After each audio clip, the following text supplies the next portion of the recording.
আসসালামু আলাইকুম প্রিয় শিক্ষার্থী। এখন আমরা এসি ফান্ডামেন্টালের একটি প্রশ্ন দেখব।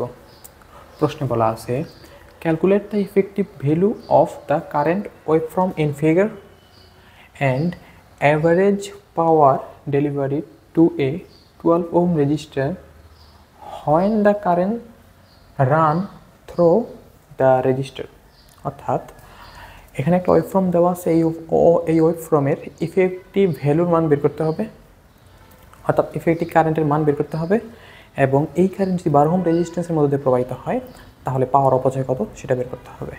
তো যদি আমরা ওয়েভফর্মটার দিকে খেয়াল করি, এখানে একটা ট্রায়াঙ্গুলার ওয়েভ দেওয়া আছে। তো ট্রায়াঙ্গুলার ওয়েভগুলো কীভাবে সমাধান করি সেটা আমরা পূর্বের একটা অঙ্ক দেখছিলাম। যদি যারা ওই অঙ্কটা না দেখছেন তারা ওই অঙ্কটা দেখতে পারেন, তাহলে এই অঙ্কটা বোঝার ক্ষেত্রে কিছুটা সহজ হবে বলে মনে করি।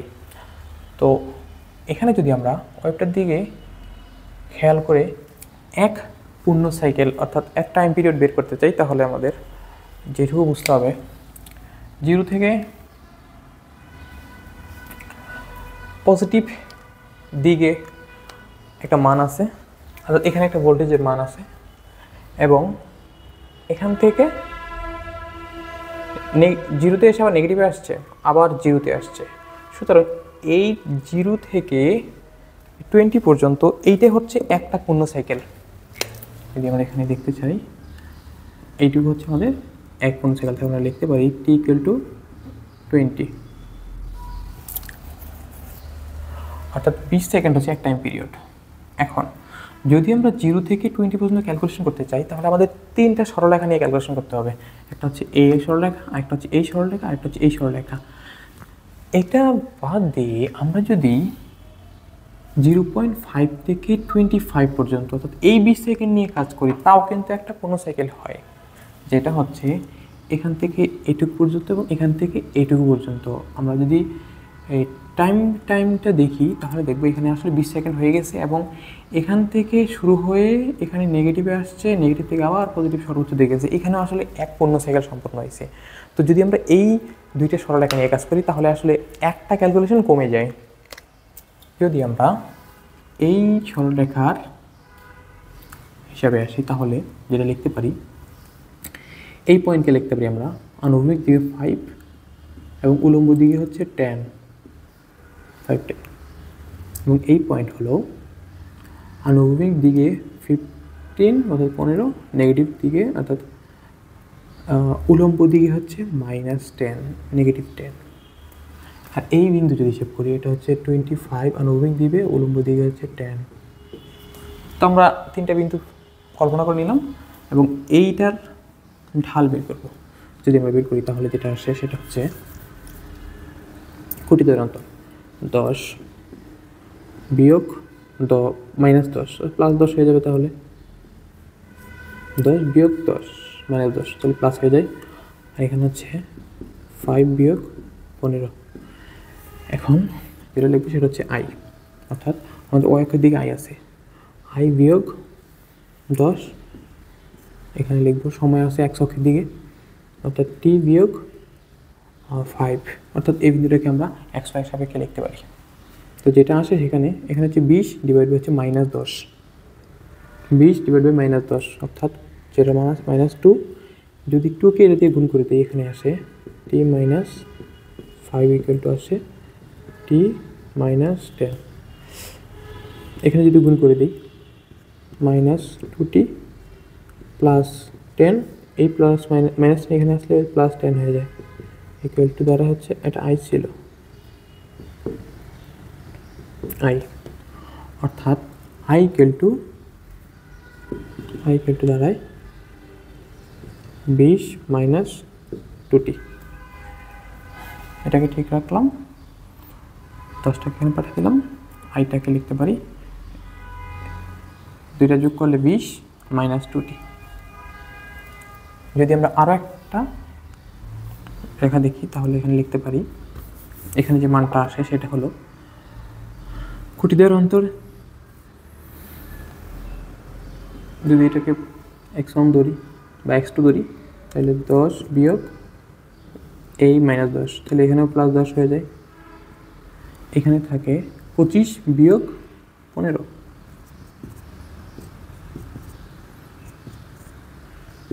আই বিয়োগ এটা নিতে পারি 10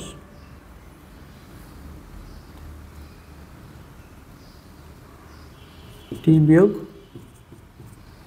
25। তো এখানে যেটা আছে 20, নিচে হচ্ছে 10, 20 এখান থেকে 25 থেকে 15 চলে গেলে থাকে 10, তাহলে 20 আর 10 এখানে থাকে হচ্ছে 2, এটা যদি এখানে চলে আসে টি মাইনাস 25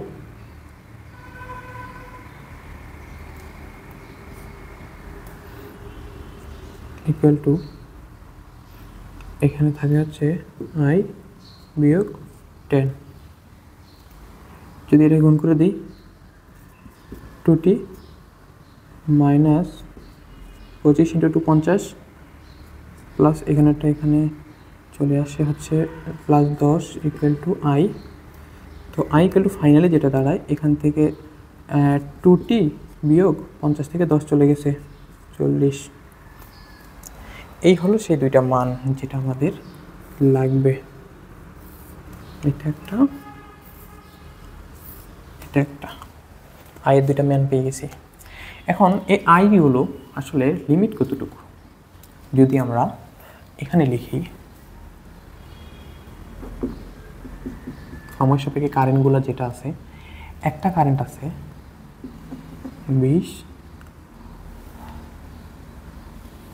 মাইনাস 2t, এখানে যেটা আছে সেটা হচ্ছে 5 থেকে 15 পর্যন্ত, এখান থেকে এটু পর্যন্ত, তাহলে টি এর মান হচ্ছে 5 to 15। আবার এটা যেটা আছে 2t minus 40 I equal to, তখন হচ্ছে 15 থেকে 25। এখন যদি আমরা আরএমএস মানের ইকুয়েশন লিখি,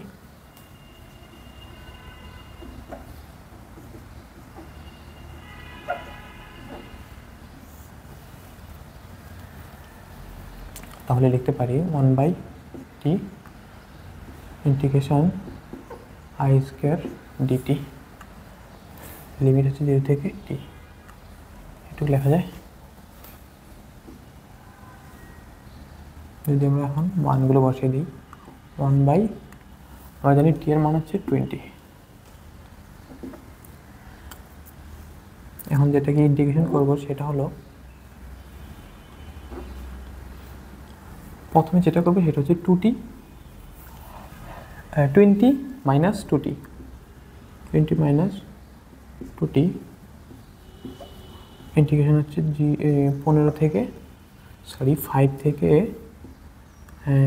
15 ডিটি, এটুকু লিখলাম।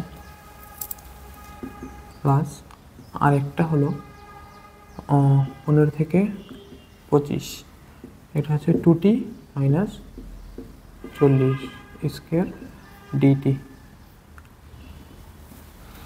আমরা যে দুইটা অংশকে ইন্টিগ্রেশন করব সেগুলোর মান লিখে নিলাম। এখন আমরা এই স্কয়ার সূত্রটা প্রয়োগ করে ফেলি।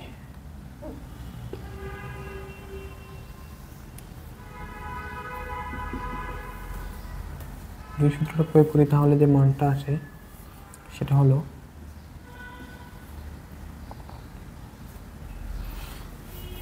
20 স্কয়ার ইন্টিগ্রেশন 5 থেকে 15, যাকে করবো তাহলে হচ্ছে square minus 2ab 2t plus অর্থাৎ 2t স্কয়ার অর্থাৎ 4t স্কয়ার, এটাই করবো হচ্ছে টিটির সাপেক্ষে। আবার প্লাস ইন্টিগ্রেশন এখানে হচ্ছে 15 থেকে 25, এখানে যেটা করবে সেটা হচ্ছে 4t square minus 2 into 2t into 40 plus 40 square, যার সাথে করবো ডিগ্রির সাপেক্ষে করবো। সেকেন্ড ব্র্যাকেট থেকে এটা আটকে দিলাম। এখন আমরা ইন্টিগ্রেশন করব।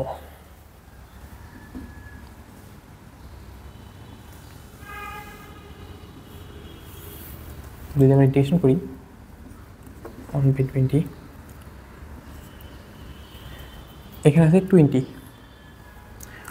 উপরে স্কোয়ার আছে, তো 20t-কে যদি ইন্টিগ্রেশন করি আমাদের এখানে যেটা আসে সেটা হচ্ছে 20কে যদি 20 স্কোয়ার ঠিক থাকলো, 1-এর কারণে t চলে আসলো,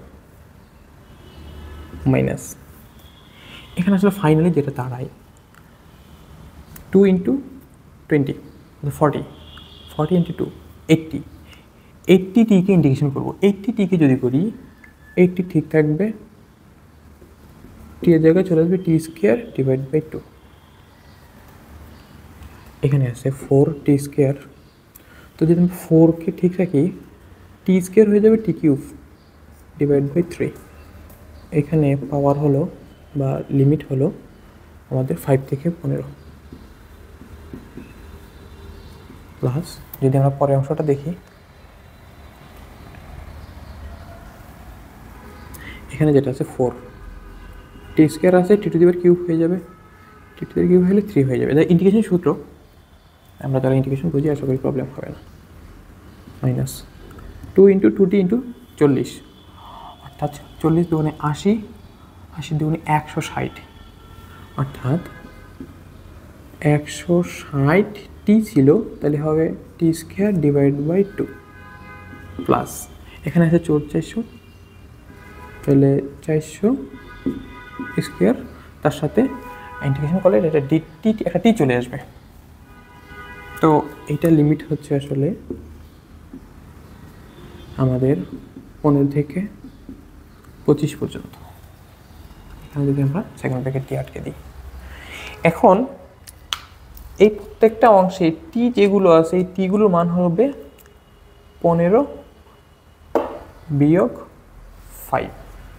আবার এই অংশটা হবে আছে 25, অর্থাৎ 15 - 25, এরকম 25 25 - 15। যদি এটাকে লিখি আমরা মানগুলো যদি বসিয়ে দিই 1/20 ঠিক থাকলো। এখানে টি এর মান একবার বসবে 15, একবার বসবে 5 ইন্টিগ্রাল ইন্টু 15 - 5 বিয়োগ 80/2, এর মান 40 চলে আসে। 40 এখানে লেখা যায় t², অর্থাৎ 15² বিয়োগ 5² প্লাস এখানে যেটা থাকে 4/3 15³ বিয়োগ 5³ আমাদের প্রথম অংশটুকুর ক্যালকুলেশন মোটামুটি এই অংশটুকুর লিমিট বসানোর মান শেষ। এখানে বসছে 15 বিয়োগ 5, এখানে বসছে 15² বিয়োগ 5², এখানে বসছে 15³ / 5³ প্লাস এখানে যেটা হবে সেটা হচ্ছে 4/3 কেমন 25² বিয়োগ 15² মাইনাস এইটাকে যদি এদের কাটি তাহলে 80 চলে আসে,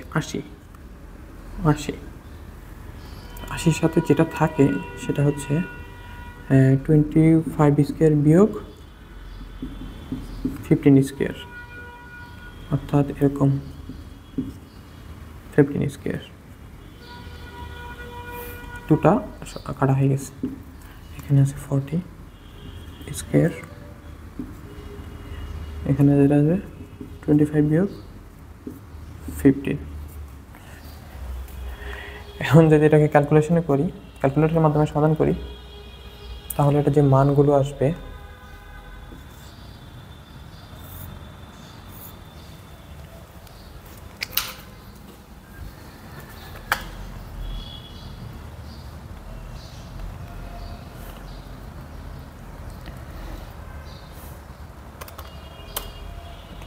স্কোয়ার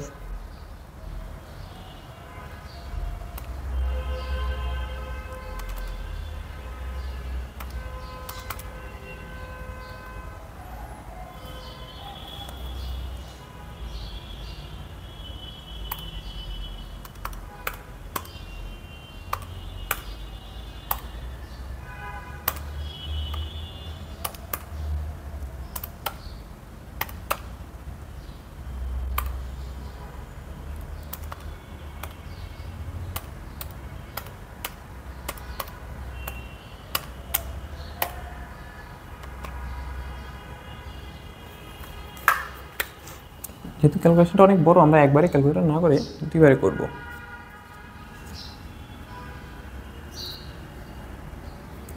এইখান থেকে এইটুকু পর্যন্ত যে মান আসে সেটা আসে হচ্ছে 1000/3, তার সাথে প্লাস আকারে এইটুকুর মানটাও বসাই দেব।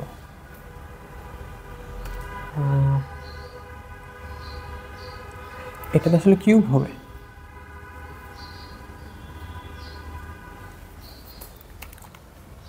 এখানে এই কিউব ছিল, এখানে কিউবই হবে।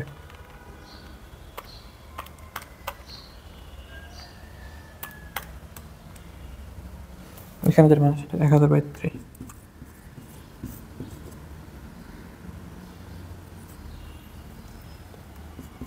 তো এটা যে মান আছে সেটা যদি আমরা একবারে করি,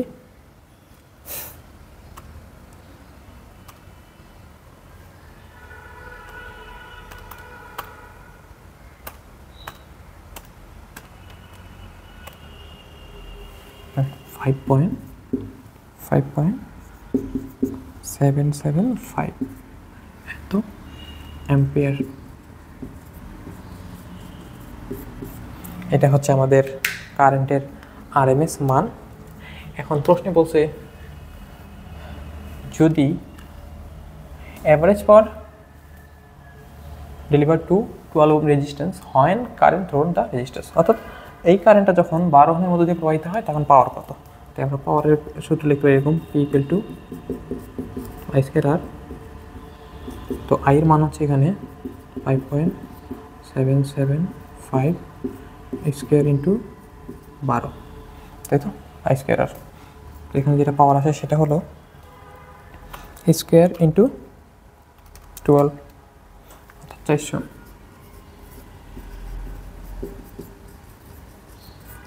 এই হচ্ছে অঙ্কটা একটু বড় মনে হতে পারে, তবে এই অঙ্কগুলো পুরো অঙ্কটাই ক্যালকুলেটরে আসলে করা যায়। তো আমরা একদিন এই অঙ্কগুলো কীভাবে ক্যালকুলেটরে সমাধান করা হয় আশা করি পরবর্তী ভিডিওতে এই বিষয়গুলো দেখাবো। আজকের জন্য এখানে বিদায় নিচ্ছি। আসসালামু আলাইকুম।